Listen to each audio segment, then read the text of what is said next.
Само со подигнување на јавната свест за згрижувачко семејство ќе има деинституционализација на децата без родители, чија бројка во Македонија изнесува околу 200. Ова беше ставот на УНИЦЕФ, кој заедно со Министерството за труд и социјална политика ја представија кампањата во Струмица "На секое дете му треба семејство". Според Бенџамин Перкс од УНИЦЕФ, акцент треба да биде ставен на децата до 3 години, по примерот на Црна Гора.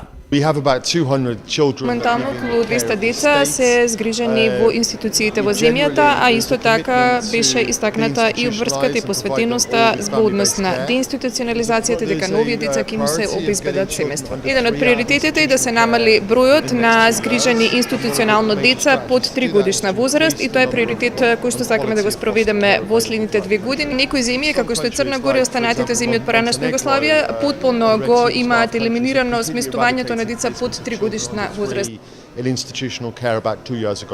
Во Струмица, според директорот на Центарот за социјални работи, само едно семејство сака да згрижи дете без родители. Нивното барање се разгледува. Наспроти тоа, на неколку деца итно им се потребни згрижувачки семејства. На секое дете кое без негова вина останало без свое семејство, должни сме да му прушиме барем да биде блиско до неговото семејство, се со единствена цел утре да стане подобар граѓанин, лице кој ќе успее во својот живот.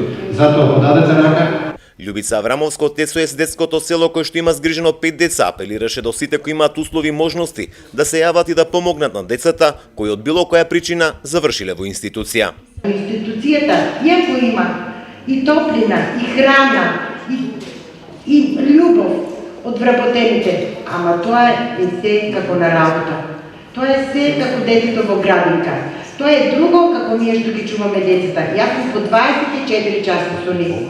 Заедно пееме, се радуваме, плачеме. Секое семејство кое ќе згрижи дете без родители или со посебни потреби, од државата ќе добиваат месечен надоместок од 8.400 до 11.000 денари.